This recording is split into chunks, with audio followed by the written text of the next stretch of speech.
ಈ ದೇಶಕ್ಕೆ ರೈತರಿಗೆ ದೇಶದ ಕೃಷಿ ರಂಗಕ್ಕೆ ಇವತ್ತು ಮೋದಿ ಬಿಜೆಪಿ ಸರ್ಕಾರ ಇವತ್ತು ಮೋಸ ಮಾಡ್ತಾ ಇದೆ.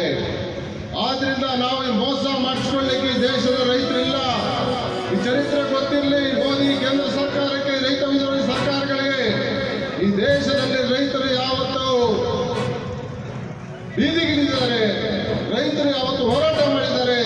ಈ ದೇಶದಲ್ಲಿ ರೈತ ಪರವಾದಂತ ಕಾನೂನನ್ನು ಜಾರಿ ಮಾಡಲಿಕ್ಕಾಗಿ, ಈ ದೇಶದಲ್ಲಿ ಬಡವರಿಗೆ ಭೂಮಿ ಬೇಕು ಅಂತ ಹೋರಾಟ ಮಾಡೋದಕ್ಕಾಗಿ, ಈ ದೇಶದಲ್ಲಿ ದೇಶಕ್ಕೋಸ್ಕರ ಸ್ವಾತಂತ್ರ್ಯ ಹೋರಾಟಕ್ಕೋಸ್ಕರ ಕೂಡ ಈ ದೇಶದಲ್ಲಿ ರೈತರು ಸ್ವಾತಂತ್ರ್ಯ ಹೋರಾಟದಲ್ಲಿ ಕೂಡ ಭಾಗವಹಿಸಿದ್ದಾರೆ. ಹಲವಾರು ಚರಿತ್ರೆಯನ್ನು ತಿಳ್ಕೋಬೇಕು. ಈ ದೇಶದಲ್ಲಿ ನಮ್ಮ ಪಕ್ಕದ ರಾಜ್ಯ ತೆಲಂಗಾಣ ಇರಬಹುದು. ಅಲ್ಲಿ ತೆಲಂಗಾಣದಲ್ಲಿ ಸಶಸ್ತ್ರ ಹೋರಾಟದ ಮುಖಾಂತರ ಇವತ್ತು ಅವರನ್ನು ನಿಜಾಮರನ್ನು ಸೋಲಿಸತಕ್ಕಂಥ ಕೀರ್ತಿ ನಮ್ಮ ರೈತರ ಹೋರಾಟಗಳಿಗಿದೆ ಬಂಧುಗಳೇ. ಅದೇ ರೀತಿ ಕೇರಳದ ಪುನಃಪುರ ವೈರಾಲ್ನಲ್ಲಿ ಅಂದಿನ ಒಂದು ಸರ್ಕಾರಗಳ ವಿರುದ್ಧ ರೈತರು ಹೋರಾಟ ಮಾಡಿ ಗೆದ್ದಿರ್ತಕ್ಕಂಥದ್ದು ನಮ್ಮ ಚರಿತ್ರೆಯಲ್ಲಿದೆ. ಅಸ್ಸಾಂನ ತೇಬಾಗ್ನಲ್ಲಿ ಅಲ್ಲಿ ಇವತ್ತು ಸರ್ಕಾರಗಳನ್ನು ಚಿತ್ರ ಮಾಡಿರ್ತಕ್ಕಂಥ ಚರಿತ್ರೆ ನಮ್ಮ ರೈತರಿಗೆ, ನಮ್ಮ ಹೋರಾಟಕ್ಕಿದೆ.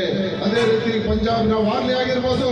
ಇತ್ತೀಚೆಗೆ ನಮ್ಮ ದೆಹಲಿ ಹೋರಾಟ ನಾವೆಲ್ಲರೂ ಭಾಗವಹಿಸಿದೆ, ನಮ್ಮೆಲ್ಲರಿಗೂ ಗೊತ್ತಿದೆ. ಪ್ರಪಂಚಕ್ಕೆ ನಾವು ಈ ದೇಶದ ಭಾರತ ದೇಶ ರೈತರು ಹೋರಾಟ ಹೇಗಿರುತ್ತೆ ಅಂತ ನಾವು ದೆಹಲಿಯಲ್ಲಿ ತೋರಿಸಿದ್ದೀವಿ.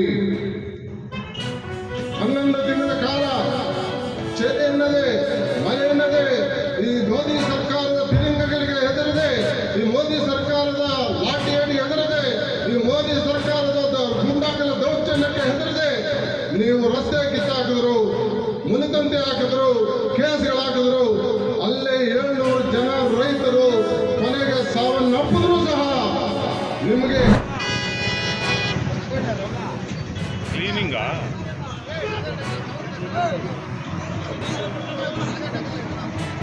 ಊರಿಲ್ಲ.